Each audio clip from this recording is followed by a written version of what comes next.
இதெல்லாம் சொல்லுவார் தளபதி ஸ்டாலின். என் மடியில் கனம் இல்லை, வழியில் பயம் இல்லை, யார் வேணாலும் பண்ணலான்னு சம்பவம் திறந்து போட்டு மடியில் கீச்சு நின்னார்ல அன்னைக்கு. ஏன் இன்னைக்கு கோர்ட்டு சொல்லிடுச்சு, ஹை கோர்ட்டு திரும்ப எதுக்கு தூக்கி ஓடுற சுப்ரீம் கோர்ட்டுக்கு? இந்த வழக்கை நேற்று சுப்ரீம் கோர்ட்டில் திரும்ப போய் மேல்முறையீடு. அதாவது என்னுடைய அன்பான வேண்டுகோள் தளபதி ஸ்டாலினுக்கு என்ன சொல்கிறேன்னா, திராவிட மாடல் அரசு ஒரே ஒரு வேண்டுகோள் தான். இப்போ எலெக்ஷன் வந்துடுச்சு, 9 மாதத்தில் எலெக்ஷன். இந்த வாய் கொழுப்பு இருக்கிற அண்ணன் பொன்முடி, வாய் கொழுப்பு உள்ள அண்ணன் துரைமுருகன், நேரு, ஏவாவேல் இவங்கெல்லாம் கட்சி பணிக்கு அனுப்புங்க. யங்ஸ்டர்ஸால் புதிய அமைச்சரால் உங்களுக்கு எந்த பிரச்சனையும் வரல. பேசி பாய்ச்சா மீண்டும் கட்சி அவர் எது சொன்னார், பிஜேபி சேர்க்காதீங்கன்னு தானே சொன்னார். பிஜேபிக்கு எதிராக பேசுனால தான் அவர் எடுத்தீங்க. திரும்ப அவரையும் இணைங்க, சீமானோட கூட்டணி பேசுங்க, வழி சென்று பேசுங்க. பேசி சீமானா அந்த வேற எங்கேயும் போகாத அளவுக்கு நீங்கள் உங்கள் உள்பக்கம் எழுதுங்க. எல்லாம் எழுந்தால் தான் வெற்றி வாய்ப்பு. திமுக கூட்டணி பலமான கூட்டணி. தன் பலம் நம்ம முக்கியம். நம்ம அண்ணா திமுகவோட 2 மடங்கு பெரிய இயக்கம். பிரியாத வரைக்கும், பிரிஞ்சதுக்கு அப்புறம் அப்படி நம்ம சொல்ல முடியல. ஒரு தேர்தல் கூட நம்ம வெற்றி படுத்தல. 12 தொகுதி 10 தொகுதியில் நம்ம படுதோல்வி, 2 தேர்தலில் 10 தேர்தலில் படுதோல்வி, 2 தேர்தலில் நம்ம புறக்கணிச்சுட்டு ஓடி வந்துட்டோம். இந்த நிலைமை எதனால் உருவாச்சு? கொஞ்சம் சிந்திங்க.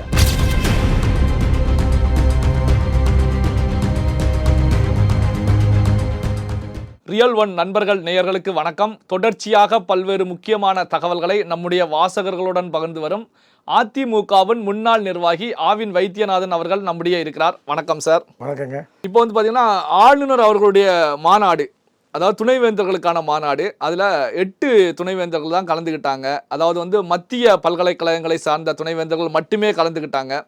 மாநில தனியார் துணைவேந்தர்கள் யாருமே கலந்துக்கிடல. இதற்கு திமுக தரப்புல இருந்து குறிப்பாக காவல்துறை மூலம் மிரட்டல் விடுக்கப்பட்டிருக்கிறது. அதனால தான் துணைவேந்தர்கள் கலந்துக்கல அப்படின்னு சொல்லி ஆளுநர் RN ரவி அவர்களே தெரிவிக்கிறாங்க. இதை எப்படி பார்ப்பது? ஐயா கலைஞர் இருக்கும்போது, முத்தமிழறிஞர் கலைஞர் இருக்கும்போது அடிக்கடி ஒரு வார்த்தை சொல்லுவார், மத்திய அரசோட அண்டை மாநிலத்தோட உறவு கொள்ள வேண்டும், உறவோடு இருக்க வேண்டும். அந்த மென்மையான போக்கே தளபதி ஸ்டாலின் சொல்ல முடியாது.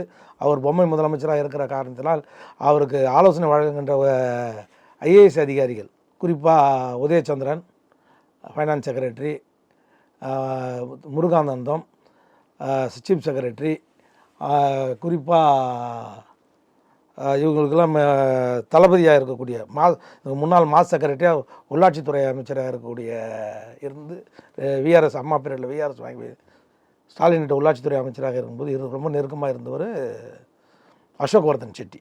இவங்களாம் தான் தளபதி ஸ்டாலின் இந்த அரசாங்கத்தை இயக்கி கொண்டிருக்காரு. இது மக்களாட்சி கிடையாது. இப்போ நடைபெறுவது திமுகவோட மக்களாட்சியோ இல்லை கலைஞர் ஆட்சியோ இல்லை.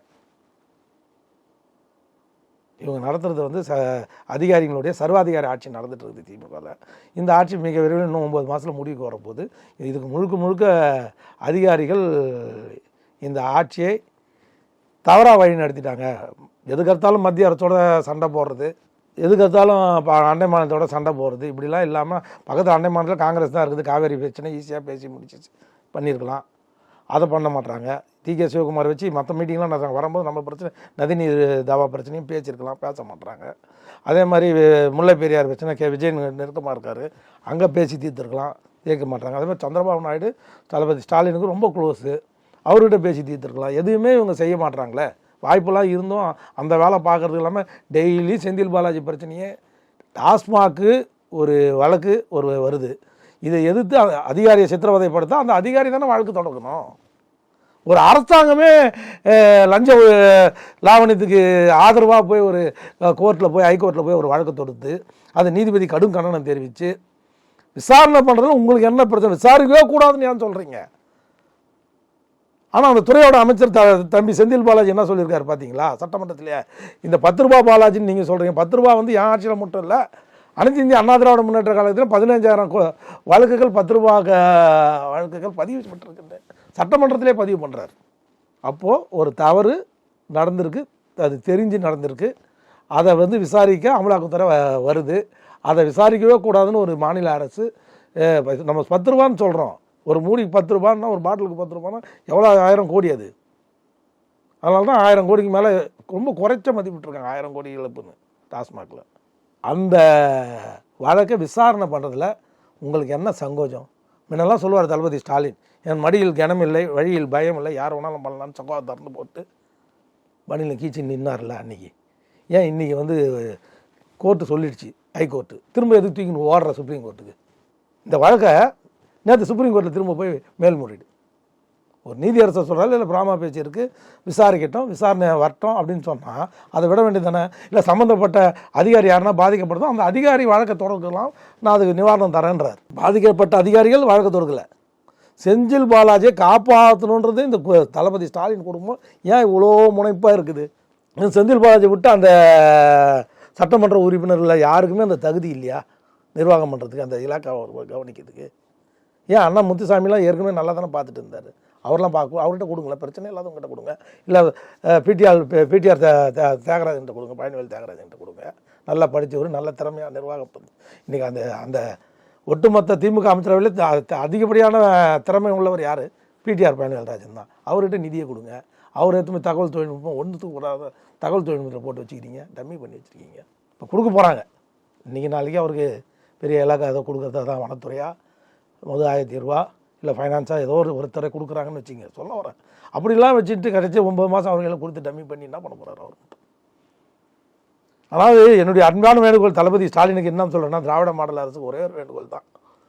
இப்போ எலெக்ஷன் வந்துடுச்சு, 9 மாதத்தில் எலெக்ஷனு. இந்த வாய் கொழுப்பு இருக்கிற அண்ணன் பொன்முடி, வாய் கொழுப்பு உள்ள அண்ணன் துரைமுருகன், நேரு, ஏவாவேல் இவங்கெல்லாம் கட்சி பணிக்கு அனுப்புங்க. இப்போ யங்ஸ்டர்ஸால் புதிய அமைச்சரால் உங்களுக்கு எந்த பிரச்சனையும் வரல. மகேஷ் பொய்யாமையால் ஏதாவது பிரச்சனை வருதா? வரல. அது மாதிரி உதயநிதியால் இப்போ எந்த பிரச்சனையும் வரல. யாராலும் சின்ன இளைஞர்களால் பிரச்சனை வரல. இந்த வயசானவங்க சும்மா இல்லாமல் இவங்க எதுக்கு முதல்ல தீகா மாநாடுக்கோ இல்லை தீகா கட்சி மேடைக்கோ முதல்ல போகிறாங்க? அங்கே போனால் தானே இந்த மாதிரிலாம் பேசுகிறாங்க. இதை தடுக்கிறதுக்கு முதலமைச்சரால் முடியுமா முடியாதா?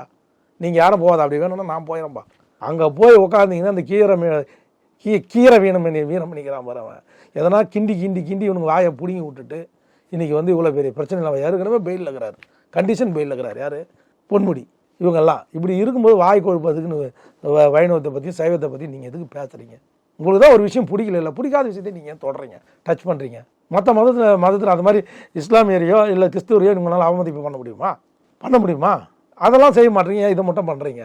தொடர்ந்து இந்துக்கள் மதத்தை ஏன் புண்படுற மாதிரி நடந்துக்கிறீங்க? இந்த இந்து மதத்தினர்களுக்கும் அறிவே கொஞ்சம் கூட கிடையாது. ஏன் இந்த திமுகவுக்கு ஓட்டு போகிறவனுக்கு வந்தால் இப்படி தான் பண்ணுவானுன்னு தெரியல. எதோ அவங்க என்ன நினச்சி இந்த வாட்டி ஏமாந்தாங்கன்னா, கலைஞர் தான் அப்படி இருந்தார், தளபதி ஸ்டாலின் அப்படி இருக்க மாட்டார், எல்லாரையும் அனுசரித்து போகணும், ஏமாந்து ஓட்டு போட்டாங்க இந்து மதத்தினர். இந்த வாட்டி 2026 இந்த தப்பு நடக்காது. ஒரு இந்துவும் மானமுள்ள இந்துக்களும் வைணவர்களும் சைவர்களும் பொன்முடி பேச்சை கேட்டவர்கள் யாருமே திமுகவுக்கு ஓட்டு, பெண்களும் ஓட்டு போட மாட்டார்கள். மக்கள் சார்பாக நான் உங்களுக்கு இதை உறுதிமொழியாக தரேன். அந்த அளவுக்கு மக்கள் வந்து வெறுத்து திமுகவை வந்து புறந்தள்ளி வச்சுருக்காங்க. இதை வந்து என்கரேஜ் பண்ணுறதுக்கு அண்ணன் எடப்பாடியார் அவர்கள் வந்து எல்லாரையும் அரவணைச்சு பிரிஞ்சு சென்றவர்கள். முதல்ல பிஜேபி அரவணைக்காமல் போ, அது வேறு விஷயம். உனக்கு பலமே உன்னுடைய கட்சிக்காரன் தான். அந்த கட்சிக்காரன் அண்ணன் ஓபிஎஸ்ஸாக இருக்கட்டும், கேசி பழனிசாமியாக இருக்கட்டும், அண்ணன் டிடிவியாக இருக்கட்டும், அண்ணன் அக்கா சசிகலாவாக இருக்கட்டும், எல்லாரையும் ஒருங்கிணைந்து கட்சி நடத்துகிற வழியை பாருங்கள். நீங்கள் தான் முதலமைச்சர்னு சொல்லிட்டீங்க, நீங்கள் தான் பொதுச் செயலாளர்னு சொல்லிட்டீங்க. அவங்களாம் அரவணைச்சு கட்சியை நடத்தி மீண்டும் கட்சியை பலப்படுத்துங்க. கட்சியை நீ உட்கட்சியை பலப்படுத்தாமல் அண்ணன் ஓபிஎஸ் செய்த அதே தப்போ எடப்பாடி அவர்கள் செய்கிறார். இப்போது ஓபிஎஸ் அண்ணன் தான் காலில் நிற்காமல் பிஜேபி காலையே நம்பி நின்றார். இப்போது அண்ணன் எடப்பாடி வந்து 72 சீட்லேருந்து 74 சீட்டு வரைக்கும் பேசி பிஜேபி கொடுத்துட்டா, அந்த 74 சீட்டில் ஒரு சீட்டு கூட ஜெயிக்காதுன்னு வச்சுங்க. அப்போ உங்கள் நிலைமை என்ன ஆகும்? ஆட்டோமேட்டிக்காக அந்த 72 சீட்டில் திமுக வந்துடும். அந்த 72 சீட்டில் திமுகவே நின்றுச்சுன்னா என்ன பண்ணுவீங்க? பெரிய தொகையை பேசி ஒத்துட்டீங்க. இதுக்கு நீங்கள் என்ன பண்ணணும்? அண்ணா திமுக பிரிஞ்சு சென்றாலும் முதல்ல கட்சிக்கு இணைக்கணும். அது மாவட்ட செயலாளர் போட்டு போயிடும், செயற்குழு பொதுக்குழுவில் பேசி அவர் அண்ணன் பிரிஞ்சு சென்ற ஓபிஎஸ்ஸை அவர் தகுதிக்கும் திறமைக்கும் ஏற்ற ஒரு பதவியை கொடுங்க. அதே மாதிரி தியாகத்தொழில் சின்னமாக உங்களை முதலமைச்சர் ஆக்கின தவிர அவங்க எந்த துரோகமும் எனக்கு தெரிஞ்சு செய்யலை இந்த இயக்கத்தில். அந்த அம்மாவுக்கு ஒரு அவைத்தலைவர் பதவியை கொடுங்க. அண்ணன் ஓபிஎஸ்ஸை கூப்பிட்டு பொருளாளரோ இணை பொதுச் செயலாளரோ ஏதோ ஒன்று கொடுங்க. கேசி பழனிசாமி மீண்டும் கட்சி அவர் எது சொன்னார்? பிஜேபியை சேர்க்காதீங்கன்னு தானே சொன்னார். பிஜேபிக்கு எதிராக பேசுனால தான் அவர் எடுத்தீங்க. திரும்ப அவரையும் இணைங்க. சீமானோட கூட்டணி பேசுங்க, வள்ளி சென்று பேசுங்க. பேசி சீமானா அந்த வேறு எங்கேயும் போகாத அளவுக்கு நீங்கள் உங்கள் உள்பக்கம் எழுதுங்க. இதெல்லாம் எழுந்தால் தான் வெற்றி வாய்ப்பப்படும். திமுக கூட்டணி பலமான கூட்டணி, இது வரைக்கும் சிதறாமல் இருக்குது. அந்த கூட்டணி எதிர்த்து நீங்கள் அரசியல் பண்ணோன்னா 4 படி நீங்கள் இறங்கி வாங்க, 2 படி அவங்க ஏறி வருவாங்க. ஈஸியாக முடிங்க. கூட்டணியை முடித்து திமுக ஒரே ஒரு இலக்கு தான். நம்ம அன்றைக்கும் இன்றைக்கும் எப்போவுமே சொல்கிற ஒரே வார்த்தை தான், யார் நம்ம வரணும்னு முக்கியம் இல்லை, யார் வரக்கூடாதுன்னு முக்கியமோ. எப்படி திமுக ஒரு ஸ்லோகத்தை ரெடி பண்ணி கொடுத்தோம். அதே ஸ்லோகத்தை தான் நான் திருப்பி அடிக்க சொல்கிறேன். தமிழ்நாட்டில் திமுக வரக்கூடாது, அதுக்கு எவ்வித தியாகத்தையும் செய்ய எல்லாரும் தயாராக இருக்கணும். தீயசக்தி திமுக மீண்டும் ஆட்சி கட்டில் ஏறக்கூடாதுன்னு நீங்கள் முடிவு எடுங்கய்யா. அதுக்காக நான் எந்த தியாகத்தையும் செய்வேன், யாரை வேணாலும் சேர்ப்பேன், யாரை வேணாலும் பண்ணுவேன்னு சொல்லு. உன் தொண்டன் தானாக ஓடியாருவான். இன்றைக்கும் தொண்டை வந்து பிஜேபி கூட்டணி வச்சவொன்னே எயிச்சா ஓடியாந்தானா வரல. ஏன்னா நீ ஃபஸ்ட்டு என்ன பண்ணணும், ஃபஸ்ட் ரவுண்டு நம்மகிட்டேருந்து பிரிஞ்சு சென்றவங்க சேர்த்துட்டு அதுக்கப்புறம் பிஜேபி கூட்டணி வச்சு தவறில்லை. எதை முதல்ல செய்யணும், எதை ரெண்டாவது செய்யணும், நம்ம முதல்ல அதை செஞ்சுட்டு இதை செய்யக்கூடாது. தன் பலம் நம்ம முக்கியம். நம்ம அதிமுக திமுகவோட 2 மடங்கு பெரிய இயக்கம். பிரியாத வரைக்கும், பிரிஞ்சதுக்கப்புறம் அப்படி நம்ம சொல்ல முடியல. ஒரு தேர்தல் கூட நம்ம வெற்றி பெற முடியல. 12 தொகுதியில் 10 தொகுதியில் நம்ம படுதோல்வி, 2 தேர்தலில் 10 தேர்தலில் படுதோல்வி, 2 தேர்தலில் நம்ம புறக்கணிச்சுட்டு ஓடியாந்துட்டோம். இந்த நிலைமை எதனால் உருவாச்சு? கொஞ்சம் சிந்திங்க. நம்ம ஜெயிச்சலாம்னு எடப்பாடி வந்து அம்மா மாதிரி ஒரு கரிஸ்மேட்டிக் லீடர் கிடையாது, புரட்சித் தலைவர் மாதிரி ஒரு பெரிய சக்தி கிடையாது. சக்தி குறைவாக இருக்கும்போது எல்லாரையும் ஒன்றிணைத்து, அதுதான் உங்கள் கையில் இருந்த ஒரே ஒரு பலம். 4 ஆண்டு காலம் ஆட்சி செய்தோம்னா எல்லாரையும் ஒருங்கிணைத்து செய்தீங்க அன்றைக்கி.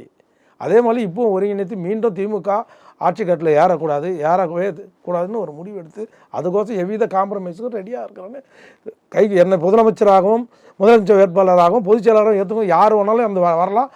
அவங்க தகுதிக்கும் திறமைக்கும் ஏற்ற முறை பதவி வழங்கப்படும். ஒரே ஒரு அறிக்கை கொடுத்து பாருங்களேன். பல்வேறு முக்கியமான தகவல்களை நம்முடைய வாசகர்களுடன் பகிர்ந்து கொண்டதற்கு நன்றி சார். நன்றி, வணக்கம்.